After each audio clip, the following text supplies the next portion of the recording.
Hey, Tom here, FlipAnythingUSA. So I'm suffering the cold storm like a lot of you, and have been having to basically tighten up some of my buildings, turn the water off, turn it back on at night or in the morning. I got a lot of businesses, and I've actually got three empty homes right now that I'm about to put on the market for sale, and I just don't want any. I don't want any leaks. I don't want any water line busts. I went through a terrible situation a few years back, and but today I thought, talk about investing, what to do. The number one question I get is, what should I do? What should I buy? Where's the opportunities? A lot of people say, oh, don't buy right now because the market's going down. And then when they say it's hot, they say don't buy in the market because it's getting too hot. And everybody's got an excuse for not taking action, and it's unfortunate. And then, of course, there's a lot of people that get really poor guidance, and then they get burned for a very long time. You take bad advice and you buy something that you shouldn't buy. It can haunt you for a very long time. So if you just got here, my name's Tom. I've got a book, Wake Up and Smell the Real Estate. It's been a bestseller on Amazon, Audible, and Kindle. Urge you to get a copy of that. Also, I have a mentorship that has been very successful. Got already in a very short time, and I say short time meaning like 2.5 years. I have several millionaires and multimillionaires now. And of course, many people that have just made hundreds of thousands of dollars. I've been buying and selling real estate for 42 years, going on 43. Hard to believe, time just flies. But I started really young. And everybody should. If you can, you should. And everybody can, by the way. A lot of people don't think they can. A lot of people think, oh no, they got reasons. Preconceived notions. That's one of the biggest things that'll get in your way and stop you from making money is having preconceived ideas about things you really don't know anything about. We all do it to some extent, right? Think things are going to be harder than they are, or think that they require things that they don't. And then once you get in, you realize, oh, boy, was I wrong.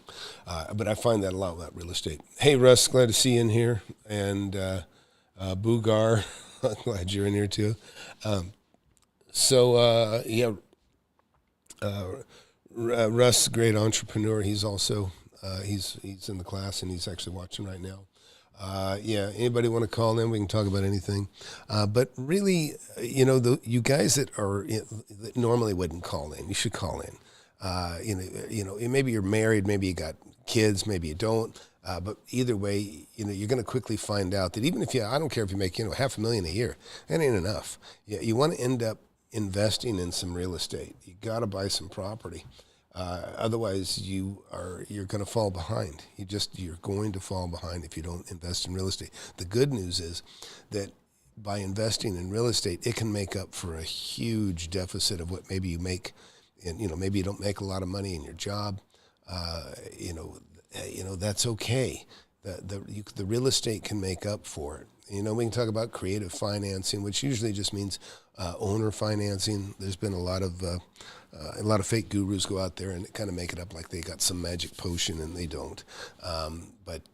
You guys all know that I'm pretty critical of fake gurus. I see a lot of people, under 30. In fact, I'm going to have a buddy of mine in here. We're going to talk a little later. We'll probably talk about that too. It's just such a there's just people under 30 just get screwed, just get absolutely taken advantage of and eaten alive by the fake gurus. I think that in part, maybe they're just more, I don't know why they're so gullible and trusting, you know what I mean? I guess maybe you get a little older, you get more jaded, and then you don't trust people as much. Hey, by the way, first, just got here, please hit that like button, hit that subscribe button, and it helps the channel. But anything you guys want to talk about? Oh, we got somebody calling in. I'll take that one right now.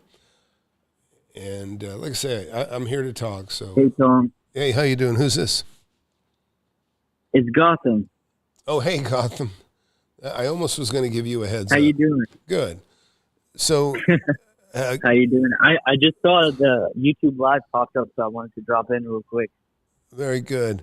So, Gotham, you just relocated, right? Somewhere? Yeah, so I've been in Maryland pretty much all my life, but I was in New Orleans for 6 to 8 months back in 2023 from January all the way up to right about July, August time. Mm-hmm. So since August, I've been in Maryland. Gotcha. Well, it doesn't matter where you're at. You can make money.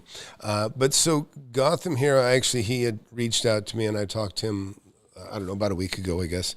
And, young guy, he's actually done pretty well. He's already saved, pretty good chunk of money for somebody as young as you are.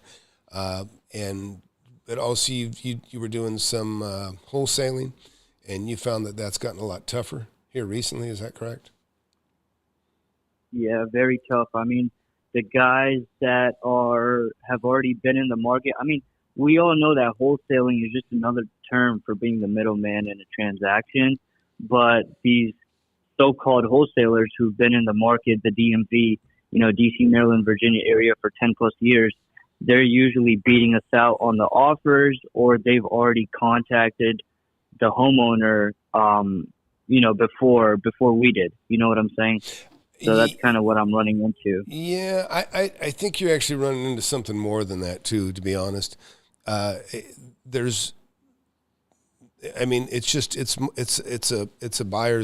It's really a buyer's market now.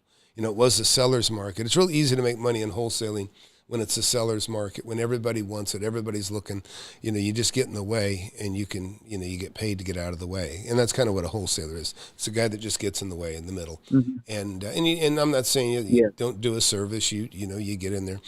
But to me, wholesaling, which I just call it a signing, I signed my first deal when I was in my early 20s. I made $20,000. That was in the 80s. So that was a big chunk. That was like making about $60,000 a day, which is a pretty good chunk. Wow. And $20,000 is a lot back then. Yeah.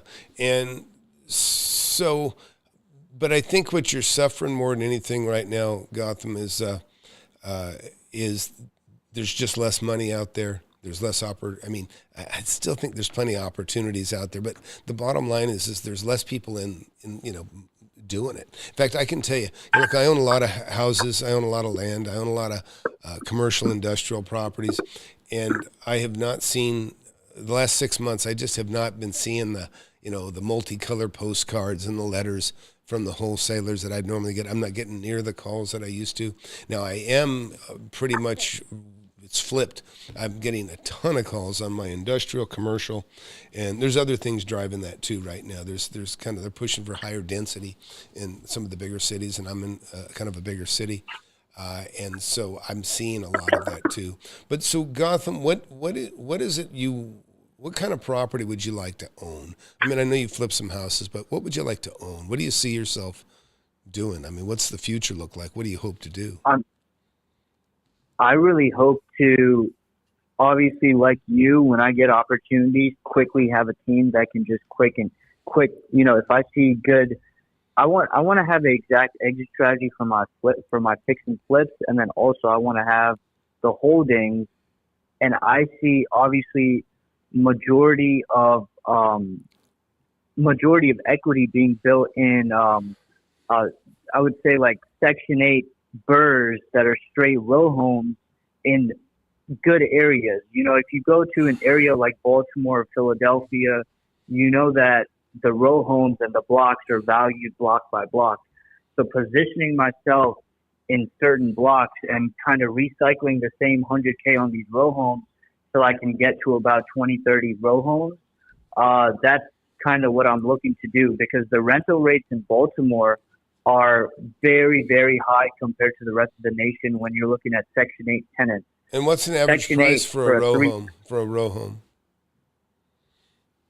you're talking ARV? No. ARV price? ARV. I mean, what's it worth? Better. I mean, I'm not talking about. Yeah, I'm talking about.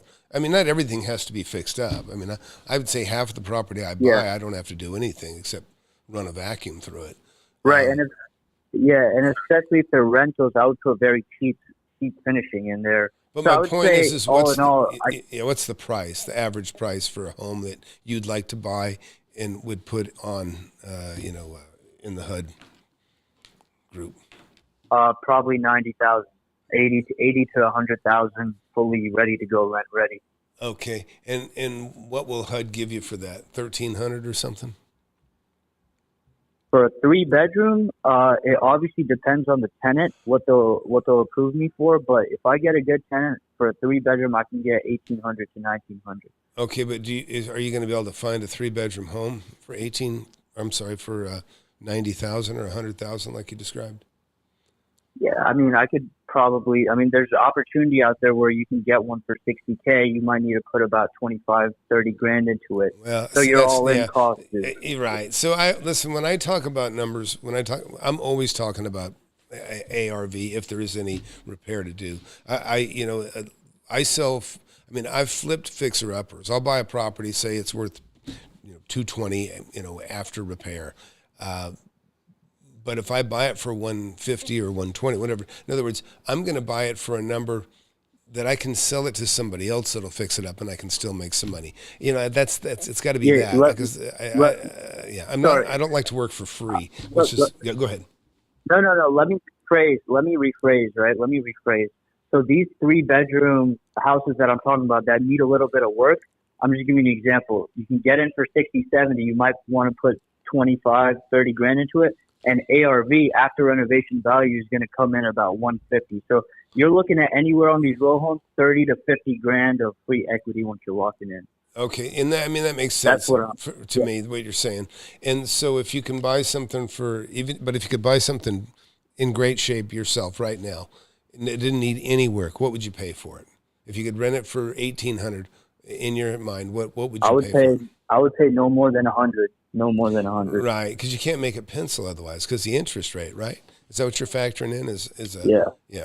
Yeah. So this is why I flip homes more than anything. And don't get me wrong, all these properties you see behind me, those of you watching, every one of these is a property I've owned, and I would say maybe half, or maybe not even half, but I mean these are everything. These are houses, these are industrial buildings, these are multi-million-dollar offices and industrial buildings, commercial retail. Some are apartment buildings. Just about everything has value. And when it comes to what you're talking about, the HUD type homes, I've had just a couple HUD tenants in my lifetime. I don't really like the HUD system. I can appreciate it and the money that can be made on it. It's just, when it comes to houses and stuff, I like to turn them. I just like to turn them and flip them. The beauty of homes is that there's more of them than anything. Like, look behind me. Look in that picture behind me right there. I would say probably 90% of what you're looking at is a single family home. So there's more of it out there. So there's more opportunities to buy it. And so, a lot of you guys know, I've already mentioned earlier, I got my book, Wake Up and Smell the Real Estate. That's been a bestseller, Amazon, Kindle, and, Audible. But what I was going to say is in my mentorship, what I do is I try to teach people that the opportunities are everywhere and they never really dry up. They don't dry up because there's always, somebody's getting old, somebody's getting divorced, there's always a reason for something to come back on the market. And so it's not like it gets used up. It's not like the inventory off a shelf at a grocery store. It doesn't get used up. Everything gets used, but it doesn't get used up. It just turns. So anyhow, Gotham, so when was the last time you did a deal? What was that? Sorry, Tom, I didn't catch that last part. Yeah, what was the last time you made a deal on something? So last time I made a deal was back in November. It was a property in a town called Hagerstown. Mm-hmm. It's in Maryland, but it's about 20 minutes from West Virginia and 20 minutes from Pennsylvania, kind of on the outskirts suburb area. I got this house from the seller. He was kind of a distressed seller. He's an investor. He started work on this house. The whole house was gutted to the studs. It underwent fire damage. He got it off a tax sale. He got it for about 40 grand, I think. And I pretty much my cold caller got in touch with him and he said, "What are you looking to offer?" 2 days negotiation back and forth. We locked him up at 110. ARV on this property was about 320, 330, single family house. And it took us a long time to get this closed. We had to put an extension addendum, but we ended up closing it at 135. Okay. And how long did it take you to So turn we it? made a 25. I mean, it took more than 45, 60 days just because of the fact that somebody had bought the debt on that property, the rights to the debt, or the something where he needed to sign a release form for that payout of the debt. And the title company, they weren't able to reach that guy. It was like a third person in the deal that we didn't even know existed. Mm-hmm. So we had to get that signed and extension addendum from the seller. So it was a long process, and Spanish buyer ended up buying it from us. She's just going to flip it. Okay. And so you said you guys got it for how much? We got it for 110 and assigned it at 135. And it was me and my partner in it, so we split the 25,000 assignment. I got you. And then and what do you expect that she's going to sell it for? The buyer? She's probably going to need to put about 120 to 140 grand into it, and she's probably going to end up selling it for 320, 330, I believe. Okay, so she'll make maybe 70 grand. Yeah. Yeah, but then she's going with the hard money, so the 1 point going in, 1 point going out, holding costs and all that. And then I think she might only really walk away with 30, 40 grand. Yeah, it's such a waste of time I mean, you did the right thing for flipping. I mean, you know what I mean? In other words, that's the kind of deal that I would assign as well. I mean, I put at least 100 grand in I bought 2 properties in the last 3 months. I probably put 100 in one, probably 35 in the other, and make 60 on one, probably make 100 plus on the other. Took a little time, took about 2-3 months. Yeah, net. Yeah. Oh yeah, because you're going all cash. That's Big Tom. He doesn't need hard money. I forgot.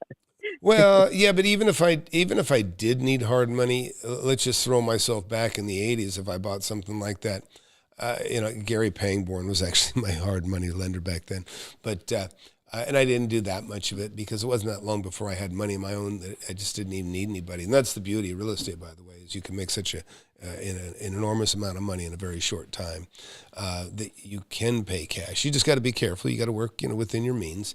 I've over leveraged. I've bought, way more than I could afford at times, and been up to debt to my ears, and but never filed a bankruptcy. Never really. Had any credit issues, always took care of my credit. But what I was going to say is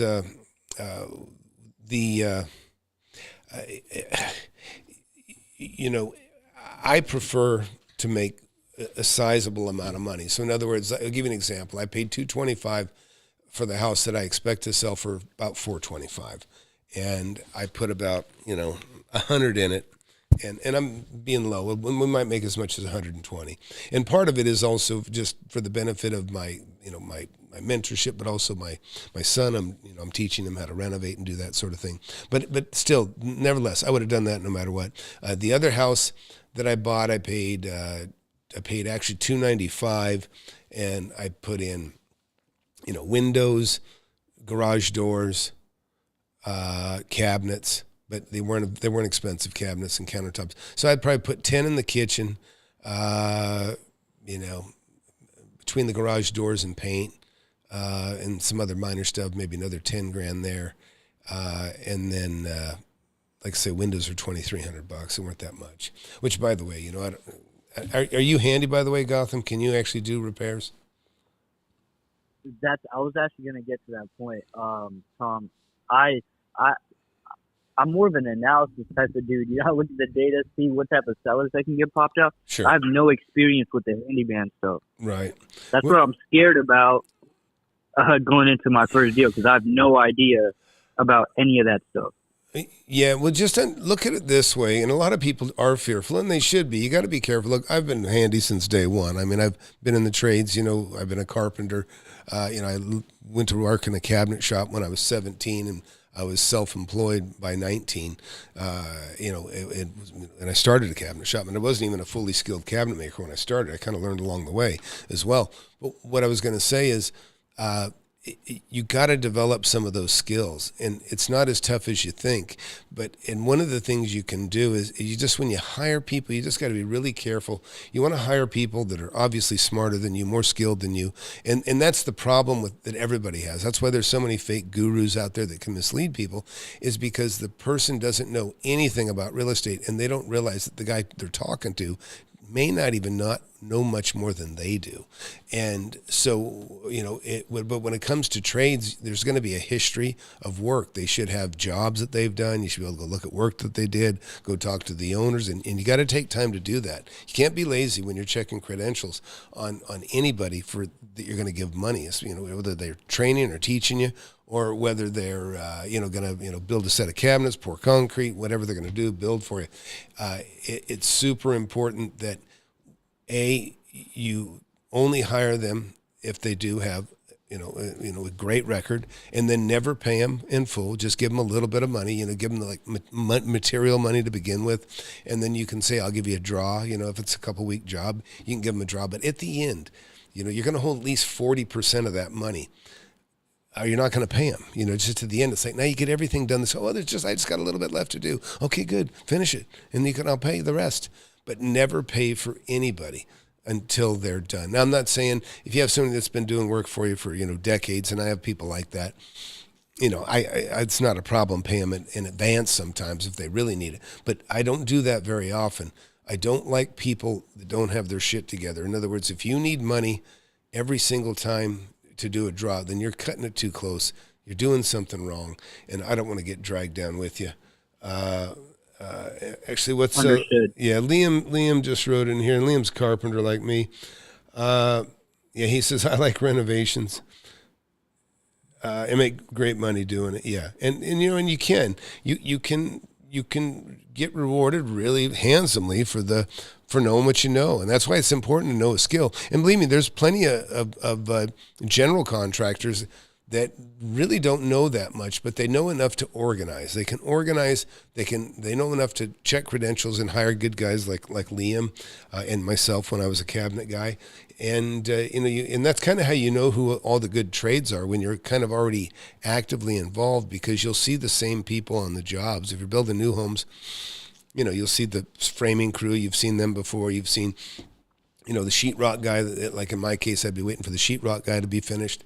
And so you get to know who's good because they've got longevity. They've been around a while. Anybody that hasn't been working long, just forget it. It's just like, I get hit up all the time by content, SEO guys that, hey, we can make your channel blow up. We can do this, that, and the other.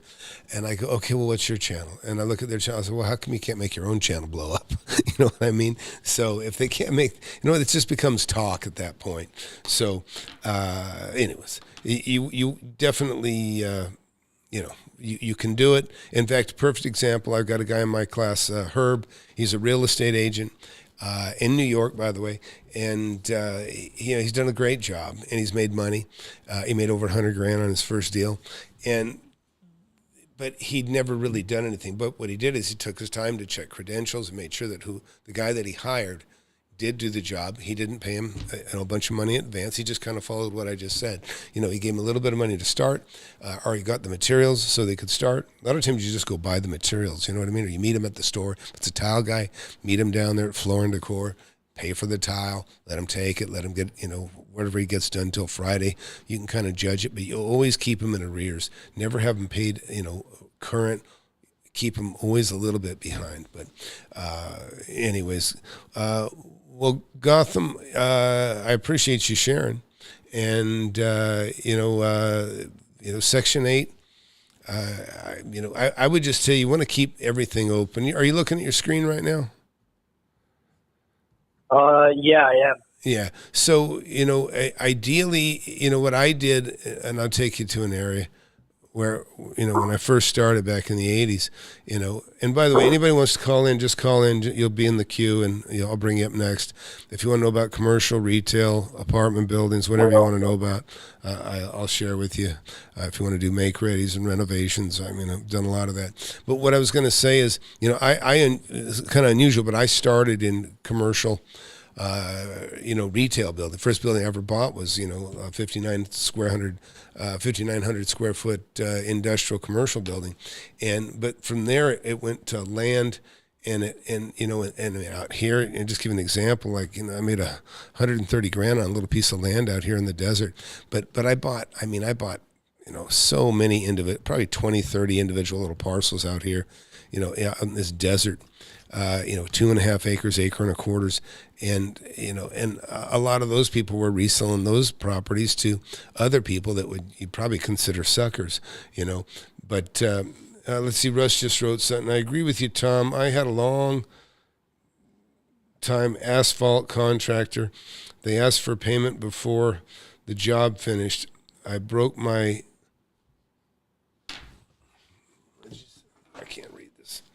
I broke my rule and paid them even though he had a small portion left to finish. Yeah, so he never got it done. Yep. Yeah, you always keep them in arrears.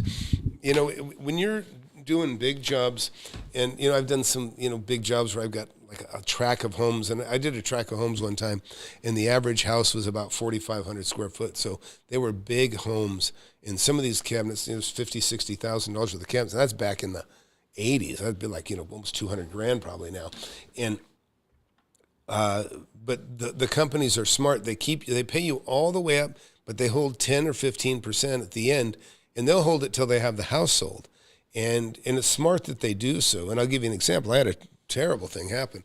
I had cabinets hung. I was getting so busy, I hired guys that I didn't really know, and I'd have to check on their work. And I'm just running like crazy, going job to job, making sure people are installing things right.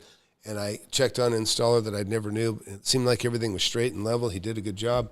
But what he did was he was working by himself, and he shoved a cabinet up on the wall, and he just blasted, and he pinned it with just little finish nails. And, finish nails that are suitable for trim, not for hanging a cabinet. He's probably just stuck in the sheetrock with what he did. But I didn't know that, but his intention was he's by himself. He blasted it up there, and then he would follow back and put screws in. And he didn't. He forgot. He didn't get back to it. And for me, I ran through and I looked. Oh yeah, it looks good. Everything's straight. I got a level. I'm not paying attention to the exact mounting. And and so the house was done. Went to market. It sold. A lady moved in with her family, loaded that cabinet up with antiques, Civil War era antiques. And this is a tragedy of a story, because what happened was somebody calls me and says, "Hey, Tom, there's some lady sobbing over a box of glass in her driveway." And he said, I came over and I said, "Hey, are you okay?" And she said, "Well, the cabinet guy, and that was me." And what happened was I didn't catch it, but unfortunately, that cabinet ended up coming down off the wall, fell forward, and there was $40,000 worth of antiques that were just destroyed in an instant, and irreplaceable, and stuff that was in the family. Is terrible. And fortunately, I had insurance. I was one of the handful of cabinet guys in the area that actually had insurance, and so she got reimbursed for everything. But but this goes to the point of these guys that hired me. They did their due diligence. They made sure I knew what I was doing. I did. They made sure that I had insurance, which I did, and they didn't pay me till I got done. But nevertheless, in the end, had I been somebody that didn't have insurance, they would have, had that retainer, had that money, and so you just gotta really scrutinize people that work for you. Because when there is something that goes wrong, that's when people fly. People that that don't have a good reputation, that haven't done well, they can't. They're just stuck. They can't make good on it. If they can't make good, it ain't gonna come.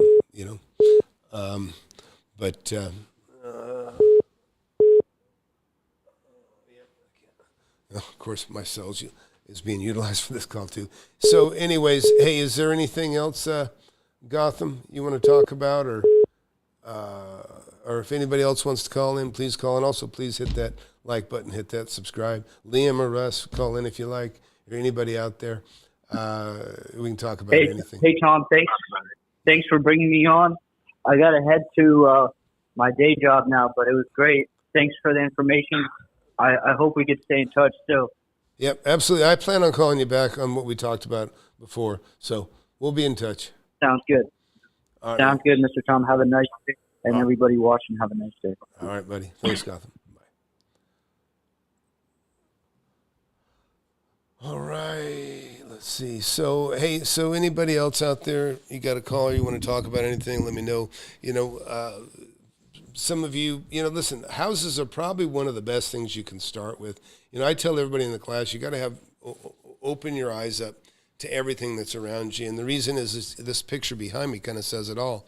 These are all properties I bought while I was in, from 19 to about 29 years old.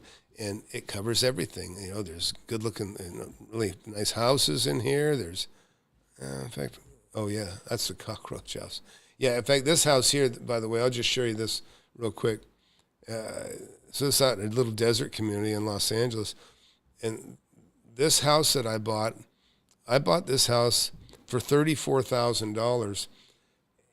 But when I bought it, it was probably worth about 60. I sold it for 64 or 68,000.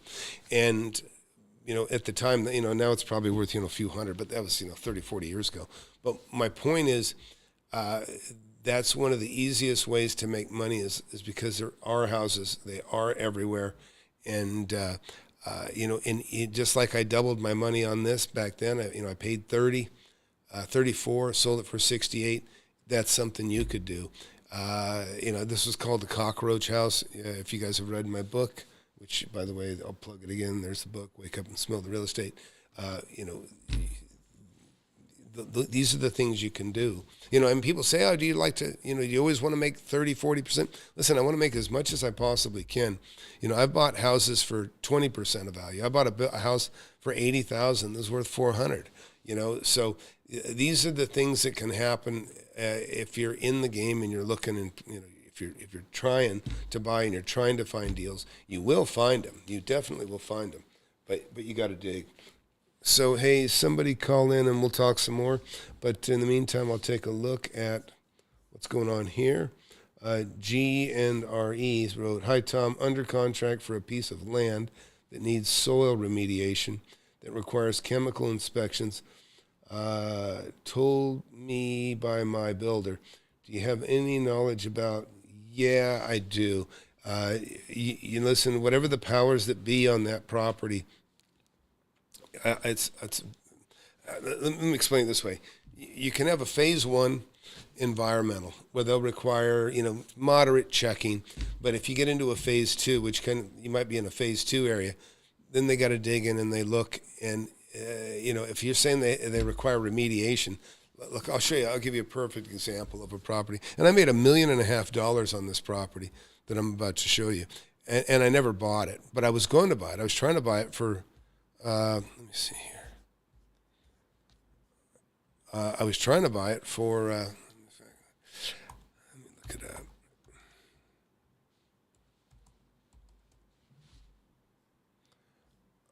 Yeah, so this isn't a house, but this is a, hey, caller, stand by here a second, and I'll finish this thought. So look at this property right here. What I want you to see here is I was buying this. I had agreed to buy this for $1,700,000. Beautiful property, 26,000 square feet, 105 parking spots. Really, really awesome property. We're worth about $4 or $5 million now. But when I went to buy it, it had a very similar situation to what you're talking about, G and RE. And take a look at these. See these little concrete squares here? Each one of these squares has a little metal lid mounted in the middle of it.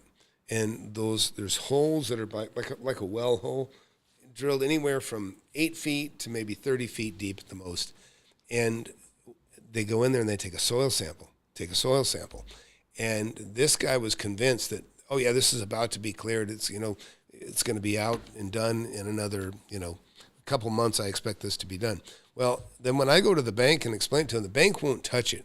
They said, we can't loan money on that. They go, no, because we don't know how bad it will be, if it'll get much worse, will it contaminate? They worry about it contaminating, the the ground underneath, and then and then the water table takes it over underneath another property, and then next thing you know, you got a lawsuit that has nothing to do with you. The property owner, because in this case, this was an IBM building. IBM had owned this building many years before I did, and but it is what it was. I think they had circuit board and stuff would exit out and go out here into the grass or something. I don't know. But where I'm going with this is, don't listen. There's some, like, you get a bad roof. You can waive stuff like that because you know what it's going to cost. You have no idea how long this is going to take. And this is how I made $1.5 million on this building. Is I'm trying to buy it. 3 banks said no, and I told him, I said, listen, 3 banks said no. I said, if I go to another bank and they say yes, I think I'm going to say no, because now I'm afraid of it. Now I was bargaining, but he said, well, I'm so confident. He goes, I'll tell you what. He goes, I'll rent you this place for $3,000 a month until, and then you can buy it when it clears. And I said, okay, sounds good. We made a deal. This building is worth $26,000 a month back then. This is like 15 years ago, or maybe a little bit more. So I went ahead and made the deal, took it, and then what I did is I sublet it basically to another company. And so I was paying $3,000, and then I sublet it to another entity for $17,000, and later I raised it to over $20,000 a month. So I was making anywhere from $14,000 and then later on about $20,000 a month on this building, and I did it for 7 years. Made well over $1 million, closer to $1.5 million, maybe a little over $1.5 million, and this guy was pulling his hair out. He goes, "Oh no, it's going to be out. It's going to be out." Well, after a few years, he realized, shit, this thing ain't never going to be out of this limbo that you're talking about. Fortunately, though, this building was already built. So it's not like it's a piece of land and can you develop on it? Because if the building wasn't there, the answer would be no, you'd never be able to build on it. So anyways, I think that answered your question. Who I got on the line here? Hey, Tom, it's Ralph. Hey, Ralph, how you doing? All right. Yeah, I was wondering, anything, do you get listings also, code enforcement violations? Do you get a listing on that to help find deals? No. Have you heard of that? Not really. I mean, I know that you can, obviously, when there's something that's, encumbered by code enforcement, they don't want you to sell it. They don't want you to do anything with it. But what opportunities are you talking about, or have you ever done it? No, not at all. I'm finding out about it, and other shows I listen, and it's people that are, I guess, distressed that the code of violations where the city tags them, say, please take care of this, and some people might ignore it. Other people might just not have the opportunity to pay it off. Who knows if it's a senior that's just...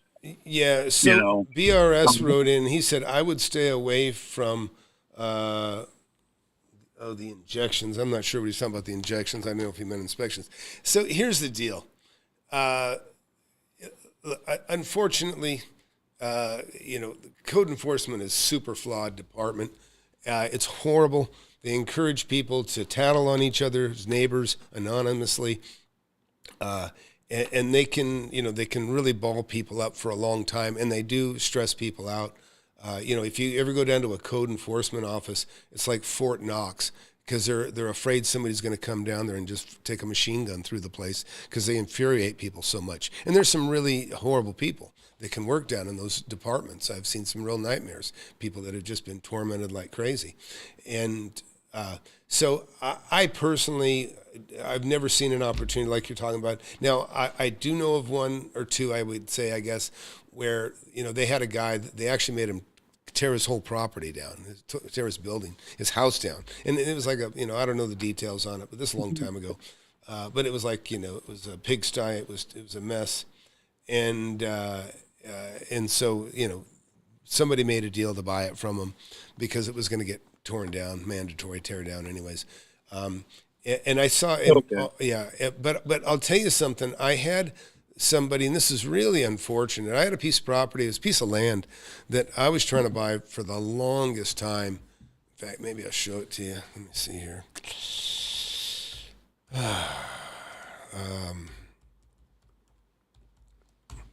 And, you know, let me just show you. I'm just going to use this as an example. Yeah, here we go. So this isn't the property, but I'll use this as an example. So there was a piece of dirt, like I'm looking at right now, on the street, like this. And it had an old house, had a really old house. And I wanted to buy it because when you, it's different in every city, but in this particular city, as long as you have an existing home, you can basically build a whole new place, and you don't have to have near the planning and work done that you do for a remodel. You know, a remodel and addition, it doesn't trigger, as they like to say, a bunch of bullshit. And so what happened when this one was, I really wanted this property, and the seller was kind of difficult, and I knew in the end, I told him, I said, man, I'm going to end up buying the, he said he wanted to sell, but he just wanted company. Bottom line, he just wanted people to talk to. And so I figured, he was an old guy. I said, I'm probably going to end up buying it from his kids someday when he dies. And sure enough, he died, went on the market, talked to the kids, and the kids like, oh no, well, code enforcement, they're making us tear this down. I go, you don't have to tear this down. I said, I'll buy it right now. You do not have to tear this down. They go, we're supposed to we have to tell anybody if we're going to, if we're going to sell. I said, well, good, tell them I'll buy it. But you know what? They were just panic stricken. But it's a shame because the opportunity that was there to buy this place had electric meter, it had power, had water, had everything. And it would have been such a simple thing to add on to this and make it a very profitable rental without very much money. But ended up what happening was, they tore everything down, and now I didn't even want the property. They sold it to somebody else for considerably less than what I would have given them. And so, so there's opportunities like that, but I'm not aware of any list, code enforcement list. I mean, there's probably a record of every code enforcement issue that's going on at a given time, just like there is for permits and everything else. But the bottom line is, I don't think there's much there, to be quite honest, what you're talking about. Okay. Yeah. All right, Tom. I appreciate that. Thank you. Hey, Ralph, where are you located anyways? Well, I'm in Torrance. Oh, really? How's things in Torrance? Yeah, we talked before. Oh, we talked before, did we? Yeah. Hmm? Yeah, I haven't been there in a while, but Hermosa Beach, Manhattan Beach, those are kind of my favorite areas. And what's the area, the lookout over the water there? What is that? The area over the lookout? What do you mean? Yeah, like up on the hill where SeaWorld used to be. No, PV, Palos Verdes. Palos Verdes, yeah. Yeah, I'm going to go there right now. Yeah, you got Rolling Hills, which is a little bit on that's the echelon, I guess, of PV, then you have okay, so that's a little bit more east, a little bit on the hill, and then you have PV, which is the outcoast and all that. Right, Rancho Palos Verdes, yeah. Yeah. Trump built his golf course, I think, right there where the old SeaWorld was, right? It's around there. I don't know if he did that there. It's Trump course, I think it's further on up, closer to us little people. Over there, they built condos or whatever, some kind of actually, it's kind of a vacationing resort area. I happen to pull up a history of not SeaWorld, what was it called? It wasn't SeaWorld. It was Marine World. Thank you. Marine Land. Anyways, I just happened to catch a short, it was about 20 minutes, maybe 30 minutes history of that. And it ended up being SeaWorld ended up buying it after everyone else different people bought it. And then they closed it down because they didn't want to have any competition. Yeah. So I don't doubt it. Yeah, I went there as a kid. I went there. So, yeah. It was a cool place. I mean, like I say, everything's cool when you're a kid. But yeah, what a gorgeous piece of real estate. I've got it up on the screen right now. It's beautiful. Right. And Torrance is right around the corner. So, we're little people. If you're in South Torrance, that's nice money. Say that again. That's a good area. That's a rich area. Yeah. South Torrance? Oh, South Torrance. Oh, okay.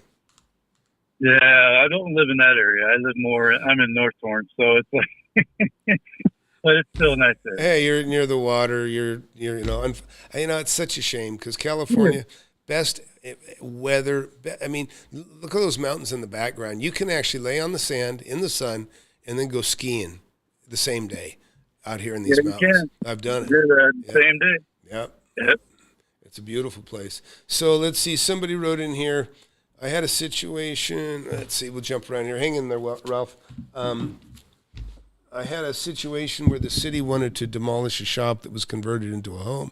I was able to get the correct permits and save the building. Yeah, that's kind of what I was shooting for, Russ. Liam wrote, soil remediation work can be expensive, just in engineering and the work. It can be endless too. It takes forever, unfortunately. And that right there, I would. I'll any give soil kind of thing. That right there seems like a major nightmare. No, it is. It's listen. Here's the other thing. When things get slow, government departments. It's just like watching paint dry. When they're busy, maybe things work okay. I used to be able to set a set of plans. I'm a builder, right? So I used to set a set of plans down, and we'd get it red stamp, means approved. I'd get it red stamp, at the counter. And then when things get slow, like there's hardly anything going on. They're like, I'm really busy. I'll have to look at this later. And they're not busy. What they're doing is they just want my plans, along with a couple other guys that are just trying to get by and make something happen, even though the economy's bad, just so they can lay them on their desk and look busy. They got to look busy because they don't want to have to do something else, unfortunately. Liam wrote, Mr. B or BRS wrote, I'm assuming you are a new investor, and this sounds like a headache.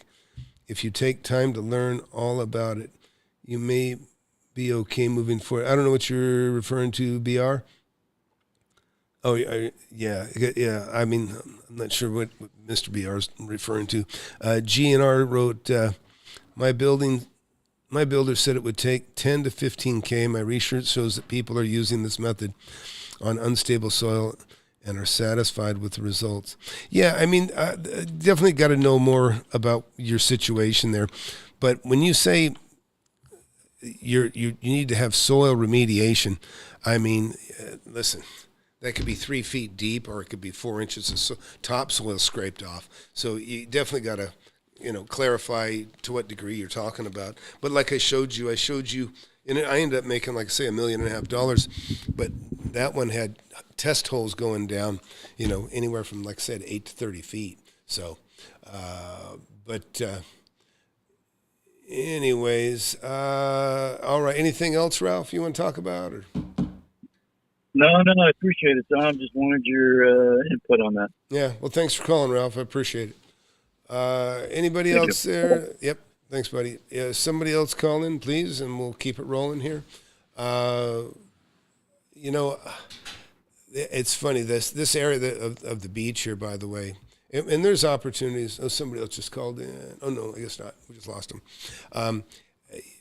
There's opportunities everywhere. A lot of people say, they worry about, I don't care if you're, in Alaska, in the frozen tundra, there's a buyer for everything. It could be beautiful beaches here, and I've made deals here on the sand, and this very area. And, people sometimes will say, well, what do I do? Everything's $500,000. I can't afford $500,000. I said, well, don't worry. You're going to pay $300,000 for that $500,000 piece of property. If you do what I teach you to do, which is buy it under market, which is what a lot of the guys have done that are sitting actually in the audience here, that are in my class too, by the way. Liam is one of them, and Liam's writing too right now. I'm installing the piles myself with rented equipment. So Liam, are you talking about driving posts down into the ground? Pylons? Is that what you're referring to? I know Liam's got a remodel. He just bought a house under market, and I guess it looks like it might be sitting on some stilts or some elevated posts. Yeah, I remember when I was younger, of course, all I dreamed about when I first started, before I even bought my first building, I thought, you know what, I'd just like to have a little, I imagined a little cabin kind of in the woods, and with a shop in the back so I could build my cabinets in the back and just make money in that little local area that I dreamed about. And, of course, my dreams changed a lot since I started making, money in real estate. But, I don't know, what are some of your, those of you watching, I mean, what do you imagine, like the dream real estate situation? Look, I've owned just about every kind of property you can think of. I've made millions of dollars on apartment buildings, on individual lots, on large acreage. I've made it on millions, again, on all these things that I'm talking about, but millions on houses, of course, and but industrial buildings, commercial buildings, multifamily apartment buildings. And a lot of people have misconceptions about what's involved with those types of real estate. So if you have any questions about any of that stuff, I'd be happy to share with you. What else? We got some more stuff going here in the chat. Oh, yeah, timber piles. Okay, and so when you say you're renting the equipment, what does that consist of? Is it just pounding it in from at a point, or do you have to drill a hole, or do you have to auger it, or do you have to auger till you get down to like solid bedrock? What's involved? Liam's talking about having to set pilings. Like, and even when we build, with concrete, we try to get down to it's like hard soil or really hard soil or rock. I'll dig even further. No, whatever. I like to get to some sort of bedrock if possible, because you can be on some pretty squishy soil that's sitting on top of bedrock or expansive soil, as we call it. G and R wrote, without the injections, I would have to build a pier and beam foundation, which would be far more expensive. The problem is unstable soil. Yeah. Well, like I say, if you can, I don't like pier and beam. There's a lot more of it back east than here, and I have run into it in a couple places. But I prefer a slab. But what the heck, whatever you got to do. If there's money there, it's all it's the beautiful thing about real estate in general is it's all math, right? What should you pay for something? Well, figure out what it's worth, and it should be about half of that. Okay. Oh, so you're dealing with a drill, and a vibro hammer, huh? And does that mount on like a skid steer? We're talking about setting the pylons for supporting the slab. One time I went I had a place that was kind of like that, and I ended up taking a bobcat in there, and I just dug everything out until I got down. And I ended up putting about 4 or 5 foot of fill in there, but I poured concrete up to where the old wood floor was. Oh yeah. Russ got himself in a pinch. He messed with something like that, and he ended up getting into something that was kind of hard to undo. I always say everybody in the class, easy to do, hard to undo. Hey, by the way, if you just got here, please hit that subscribe button, hit that like button. Helps the channel. I'd like to see more subscribes, or as many subscribers as I do have. As I do have viewers, that'd be great. Anyhow, so please take a moment, hit that button.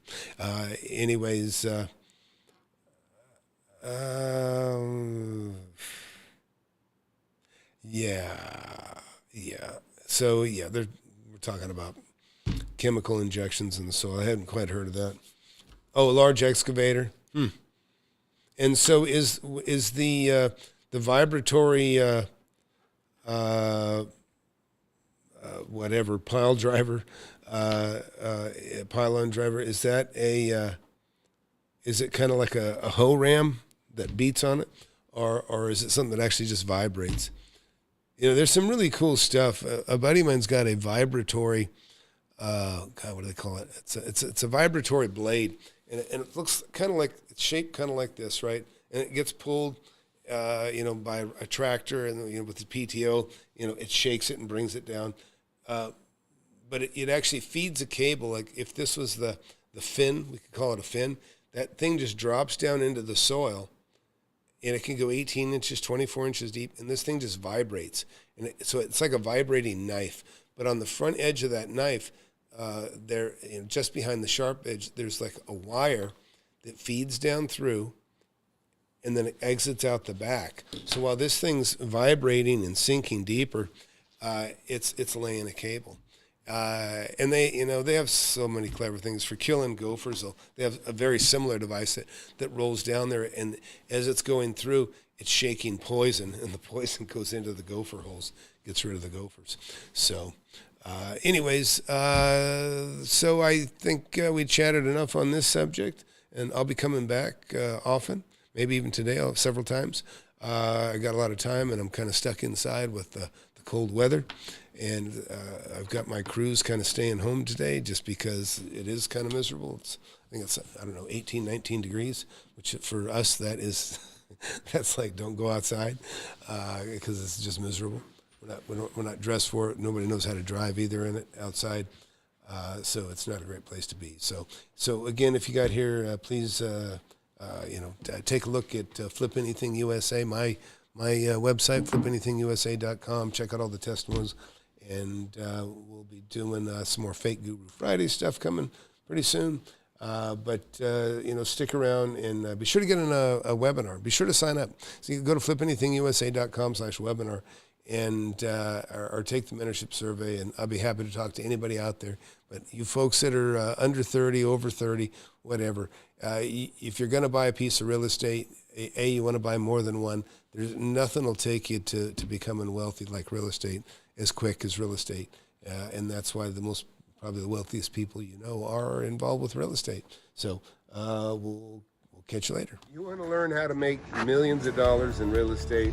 I've made tens of millions over my lifetime, and I'm showing people how to do it. Get in my free webinar. I have it every Thursday, 7 p.m. Central. Go to the link below, FlipAnythingUSA.com/webinar. Sign up for it. You can talk to me face-to-face if you want. Don't waste any time. Hit that subscribe button. Hit that like button. You don't want to miss my channel. I've been doing it for years.